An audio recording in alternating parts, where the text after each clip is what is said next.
look at Maxine Waters to show you there's an agenda. She actually was out advocating for people to spit on somebody with a MAGA hat if they had support Trump bumper sticker, break out the car windows, turn the things over, get unruly and burn stuff up. That actually is incitement of violence, which is in fact criminal. Now, they don't go after her. They just have this thing on Trump. Now, I don't particularly like Trump, but I'm not against him.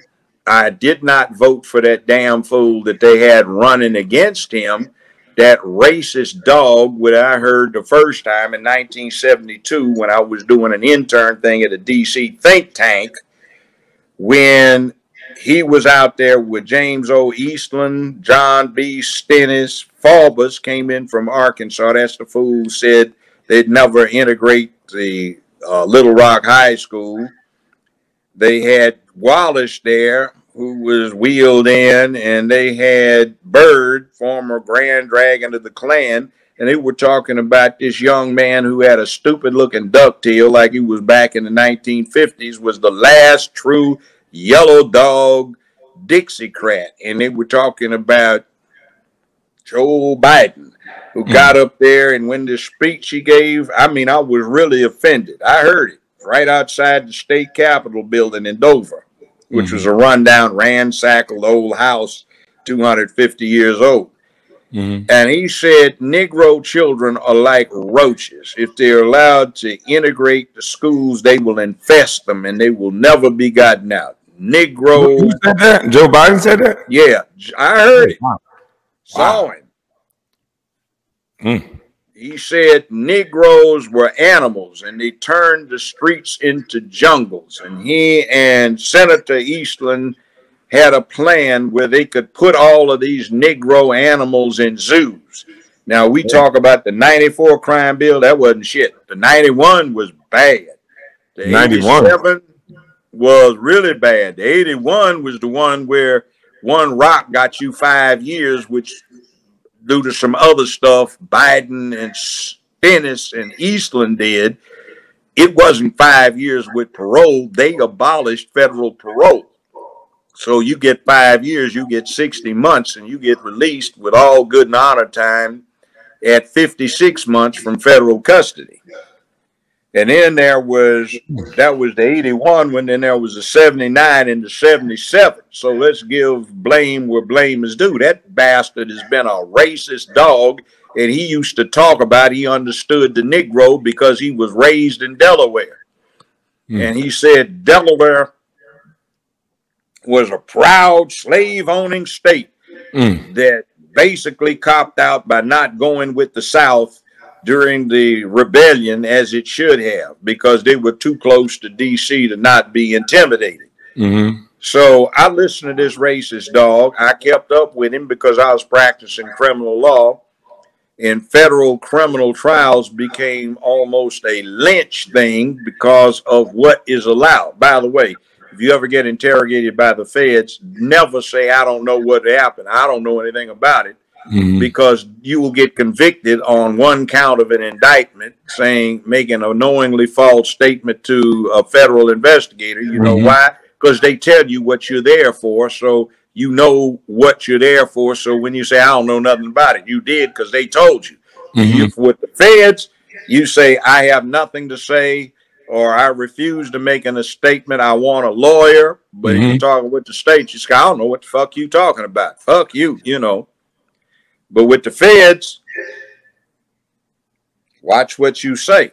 Because in the federal system, thanks to Biden, Stennis, Eastland, and some other of these yellow dog Dixiecrat races, what happens is they've set it up so you get tried by ambush if it is a criminal case. And if you're absolutely innocent, you don't know shit about what happened. Eastland and Stennis and Biden set something else up where they deliberately set the rules so that a prosecutor could knowingly not knowing, but know that he had no case that could get an conviction, but deliberately go after you for the purpose of bankrupting you so your ability to operate is destroyed. Now, that's one of the bad things that bastard did.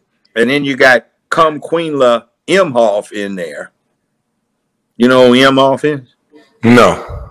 Yes, you do. Who? Mrs. Imhoff, Vice President of the United States, who goes by her maiden name, Miss Kamala? Kamala Harris.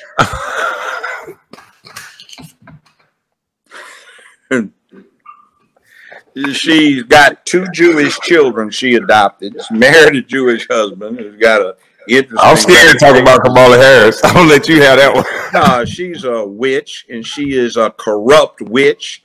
She's been corrupt her whole life, and she fucked her way to the top. Oh, Lord. They used to detail this witch in the LA Times with her sexual escapades. She fucked damn near everybody trying to get up. She used to be a frat hoe when she was at Howard. And she ain't black. You know, I ain't got nothing to do with this, Miss Harris. Nah, I mean, well, don't. But she's I don't know. I'm just listening. Well, here's the thing. I actually met her father in Jamaica. I was the guest, sat at the Governor General's table, and he was a professor. Okay. And he represents as a Hindu Brahmin.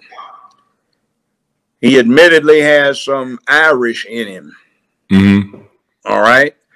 The person that Kamala Harris is saying is her black great-grandmother is, in fact, according to Daddy, in an article he wrote, which has now been cleaned up on the online edition of that magazine, was a Hindu house servant, not a black woman.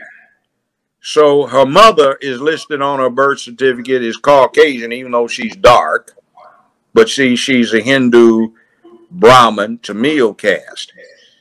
Now, interestingly, do you know what the anthropological name is for what Kamala Harris and her parents are? No, sir. Indo hyphen Aryan. See, they are the original Aryans, but Adolf Hitler and his boys told a big lie. The blonde-haired, blue-eyed Aryans from the far north did not exist, never existed.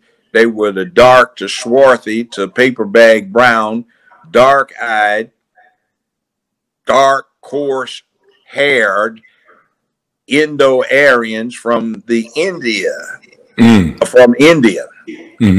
Those actually settled Germany, and some other people came in from the steppes that lightened everything up a bit.